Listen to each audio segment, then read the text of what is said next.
En Baja California, existe una enorme extensión de terreno conocida como La Salada, y antaño, esa región fue una magnífica laguna que poco a poco se fue secando. Hoy en día, ofrece una vista magnífica a los conductores que recorren la carretera de la Rumorosa, que es especialmente famosa por las historias de fantasmas que se cuentan y por los sucesos extraños que ocurren entre los cerros escarpados que atraviesa. Se dice que La Salada se ve esplendorosa y brillante desde las alturas, y que su extensión es tan amplia que pareciera que se funde con el horizonte. Muchos se han maravillado al verla mientras avanzan por la carretera, pero el señor Vicente era seguramente uno de los más grandes admiradores de su belleza, ya que diariamente la contemplaba cuando manejaba su viejo camión de pasajeros, y al posar sus ojos sobre la gigantesca mancha blanca, inmediatamente recordaba los tiempos en que la laguna aún no estaba seca, y evocar estas memorias lo llenaba de una nostalgia bastante agradable. Una tarde, el hombre se encontraba realizando su típico recorrido, y aunque no llevaba pasajeros, se sentía alegre e iba tarareando una canción. Estaba absorto en sus pensamientos, cuando de pronto vio algo extraño que ocurría en el centro de la salada. Al acercarse un poco más, notó que unas extrañas aves de un color negro intenso salían en desbandada desde el interior de la tierra blanca del lugar, y tan pronto como notaron su presencia, se abalanzaron violentamente hacia su camión, chillando de forma escalofriante y dando picotazos en las ventanas y en el techo. Vicente se detuvo de golpe en una curva, gritaba despavorido y estaba siendo presa de un terror intenso, así que comenzó a respirar más calmado, y luego volteó hacia la salada para tratar de observar qué era lo que pasaba ahí abajo. Pero para su asombro, le fue imposible ver algo, porque las aves ya eran tantas que se movían como una espesa nube negra, y cuando alzaban el vuelo, tapaban el sol por momentos, causándole un asombro terrible al desdichado chofer, quien sollozaba mientras se aferraba al volante con fuerzas, como si él también fuera a salir volando en cualquier momento. De pronto los pájaros dejaron de volar y aterrizaron todos alrededor del camión, creando un océano de plumas negras que cubrían a la perfección la salada entera. Vicente se había congelado y no movía ni un músculo. Mientras tanto, las aves en el exterior lo imitaban de una forma totalmente antinatural. Pasó un tiempo y el hombre solo atinó a tocar el claxon como un intento de ahuyentar a las aves, pero no funcionó. Y a lo lejos, pudo escuchar un ruido muy fuerte que parecía ser el de una trompeta o el de un clarín militar. Por un momento creyó que lo que escuchaba era el claxon de otro automóvil y se sintió algo aliviado. Pero rápidamente se dio cuenta de que el ruido provenía de otra cosa, de algo que venía del cielo y que se estaba acercando rápidamente. Vicente sudaba copiosamente e incluso estaba llorando de miedo. El sonido se hacía cada vez más intenso y ahora parecía que venía acompañado del ruido de cientos de alaridos humanos, mezclados con una infinidad de caballos galopando. Y para terminar de destruir sus nervios, las aves volvieron a volar, pero ahora lo hacían en varios grupos, rodeando el camión, descendiendo a la salada y alejándose por la carretera, mientras chillaban violentamente y se estrellaban con fuerza contra el vehículo. Vicente no pudo soportarlo más, así que abatido y aterrado hasta lo más profundo de su ser, se tiró al suelo del camión, cerró los ojos y comenzó a llorar esperando que todo acabara. Pero en un instante, las aves desaparecieron por completo y ya no se escuchaba nada en el exterior. Así que sin perder un solo segundo, encendió el camión con la idea de irse a toda velocidad y de no volver nunca más a la carretera. La canción que tarareaba volvió a sonar en las bocinas y luego aceleró frenéticamente, pero el horror aún no terminaba, y desde el cielo vio llegar a una criatura gigantesca que se posó rápidamente frente al camión, dándole apenas tiempo de frenar. Lo que vio era un pájaro negro y colosal, con unas alas tan grandes como el camión, y con una mirada penetrante y maligna, que habría matado del susto hasta al hombre más valiente del mundo. Su pulso estaba tan acelerado que sentía que el corazón se le iba a salir. Luego, la criatura abrió el pico y emitió un ruido que le heló la sangre y que lo paralizó por completo. Vicente se dio cuenta de que el sonido extraño que había escuchado antes lo emitía esa bestia. Estaba temblando tanto que le costaba trabajo enfocar correctamente, y lo último que vio fue cómo el ave voló hacia el techo del camión. Luego de eso perdió el conocimiento y ya no supo qué pasó con las aves o con la criatura gigante. Poco tiempo después, José Alberto, un trailero con muchos años de experiencia al volante, se encontró con el camión de Vicente en el camino. El hombre yacía en el suelo con el cuerpo cubierto de sal. Su ropa estaba desgarrada, como si lo hubieran cortado con una navaja, y la expresión que tenía en el rostro era terrible, como si aquel tipo hubiera muerto de miedo. A su lado, también encontró una gigantesca pluma negra, pero cuando José Alberto la tocó, se hizo polvo inmediatamente. Entonces, recordó que varios de sus camaradas contaban historias de extraños cuervos que sobrevolaban la zona, y se le puso la piel de gallina. Reportó el accidente, y cuando salió del camión de Vicente, pudo ver a lo lejos un ave que tendría que ser gigantesca por la forma que tenía. Luego escuchó ruidos dentro del vehículo, y al asomarse, se dio cuenta de que el viejo no estaba muerto. Lo ayudó a sentarse, y Vicente le contó lo ocurrido de una forma tan desquiciada que parecía que estaba completamente loco. «Jefe, no me lo va a creer, pero allá, a lo lejos, pasando la salada, acabo de ver un pájaro, así muy parecido al que me está contando». Vicente hizo una mueca grotesca, como si lo hubieran atravesado con 1000 puñales al mismo tiempo, pero esta vez su corazón no aguantó, y murió de un infarto. Nadie pudo explicar el extraño estado del cuerpo, pero después de ese día, José Alberto dejó de hacer viajes en esa ruta, y los que lo conocen dicen que le tiene un terror descomunal a las aves, en especial a las que es común ver sobrevolando en la salada.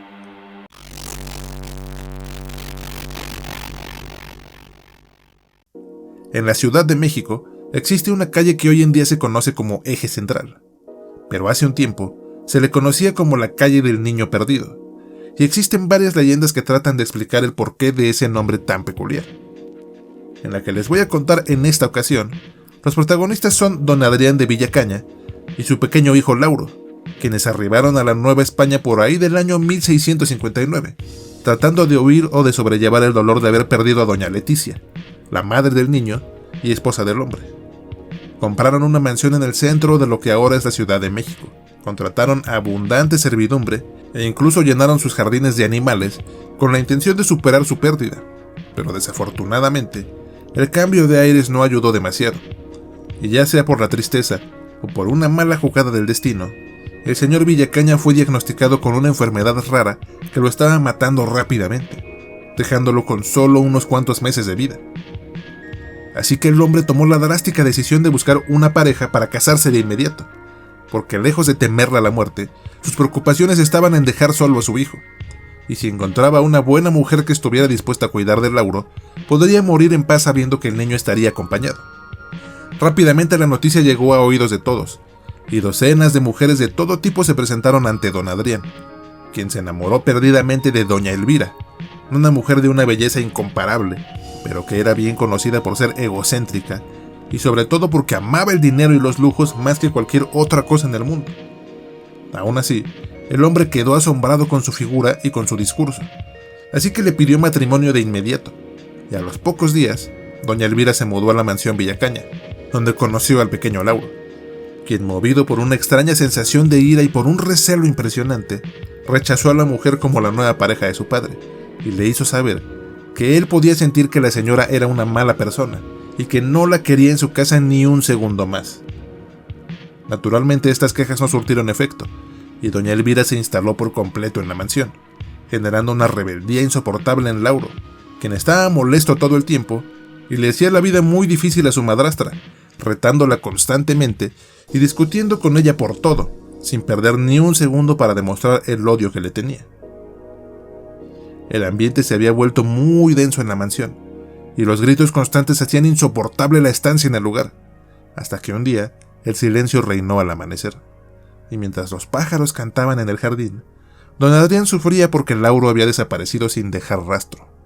Se organizaron muchos grupos de búsqueda, que recorrieron las calles por un par de semanas, tratando de encontrar algún indicio de su paradero, pero nadie fue capaz de hallar nada. Era como si la tierra se lo hubiera tragado, y don Adrián Villacaña se sumió en la más profunda de las tristezas. Por su lado, doña Elvira parecía haberse sacado la lotería. No mostraba la más mínima pena por la desaparición del niño, y en más de una ocasión le expresó a su esposo lo poco que le importaba la ausencia del pequeño, causándole un dolor aún mayor al hombre, quien, consumido por la pena, murió entre la decepción y el arrepentimiento de haberse casado con una mujer que a todas luces solo estaba tras su fortuna. A Lauro nunca lo encontraron, y la maligna mujer se quedó con todas las riquezas de su difunto marido. Pero la gente no la quería, y quedó marcada por las tragedias, así que todo el mundo la evitaba y la tenían como una mujer maldita que causaba tribulaciones a quienes estuvieran cerca de ella. Perdió su belleza rápidamente y se aisló en su mansión por años, solo con la compañía de sus pocos sirvientes, que eran todos gente muy necesitada a la que no le quedaba otra opción que trabajar para la terrible dama. Hasta que un fatídico día, la mujer salió corriendo de su habitación, gritando que ella no había matado al niño y que ya no soportaba más. Se alejaba rápidamente como si alguien la persiguiera, pero los que la vieron cuentan que no había amenaza alguna y teorizan que la mujer enloqueció por la soledad y por el abandono. Fue tal su horror que al llegar a uno de los balcones más altos de la mansión, se lanzó sin titubear ni un segundo y murió al instante por la violenta caída. En su cuerpo encontraron una extraña llave, y al buscar en toda la casa una cerradura que le encajara, se percataron de una corriente de aire frío que provenía de la puerta del sótano. Los empleados asustados se acercaron y dudaron mucho tiempo si entrar o no a la habitación, pero en un arrebato de valentía, irrumpieron todos juntos en el oscuro sótano, en donde encontraron un extraño cofre muy pesado, cuya cerradura encajaba con la llave. Al abrirlo, una peste indomable invadió cada maldito rincón de la casa, y se dieron cuenta de que en el interior yacía maniatado el cuerpo en descomposición del niño Lauro, quien tenía uno de los finos pañuelos de doña Elvira en su boca a manera de mordaza. El hecho fue tan fatídico y generó tanto revuelo, que en honor a Lauro y su terrible final, se le puso a la avenida donde se encontraba esa casa el nombre de la calle del niño perdido.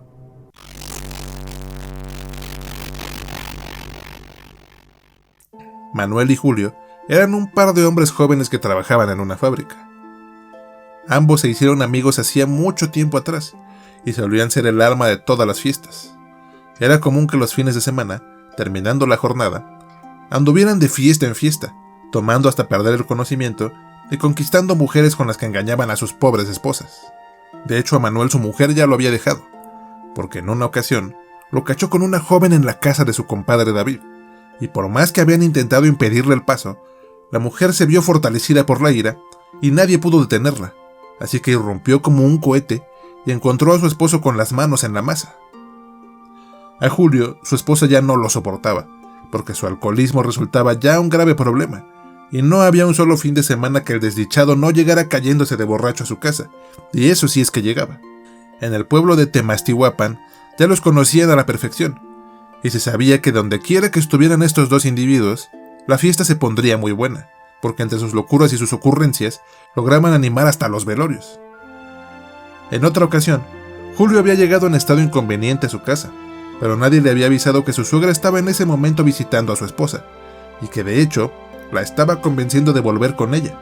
Así que al llegar, el hombre comenzó a maldecir como loco, e intentó golpear a la madre de su esposa por querer llevarse a su hija.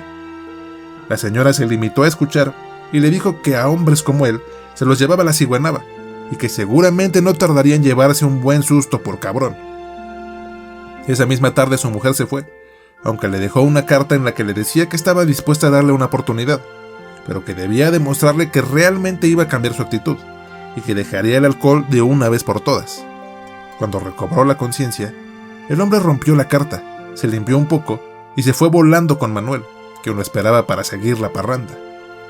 Fue una noche particularmente ajetreada, y después de que el dueño de la casa los corriera porque Manuel estaba intentando conquistar a su esposa, con algo de éxito por cierto, decidieron ir a la casa de Julio a continuar la pachanga. Contactarían a David y a sus otros amigos y les pedirían que invitaran a unas buenas muchachonas para celebrar la reciente soltería de ambos. Aunque rápidamente se dieron cuenta de que tendrían que pasar por las faldas del cerro sí o sí para llegar lo más pronto posible. Pero eso no fue problema, ambos eran muy machos y con la ayuda de unas varias copas se sintieron todavía más valientes, así que se aventuraron sin perder más tiempo. Ya iban a la mitad del camino cuando escucharon una dulce voz que venía de entre las ramas que crecían en la base de la escarpada elevación. Buscaron la fuente de aquel sonido angelical y vieron que quien cantaba levemente era una mujer sentada a la orilla de un riachuelo. Ambos se acercaron hipnotizados y al llegar cerca de ella le preguntaron su nombre y la razón por la que estaba en ese lugar. La joven se levantó lentamente y pudieron notar que llevaba puesto un camisón tan delgado que permitía ver su físico escultural con facilidad. Su cabello era negro como la noche y su piel blanca brillaba con la tenue luz de la luna. Manuel se acercó más a la chica y volvió a repetir las preguntas, esta vez hablando más fuerte y colocándose en un punto en que pudiera apreciar mejor el cuerpo de la bella dama. Su rostro era hermoso y su mirada cálida transmitía paz. Su cuerpo entero era perfectamente visible aún con la poca luz que se filtraba entre las hojas de los árboles, y se podría decir que nunca nadie había visto una figura más hermosa que la que tenía aquella mujer.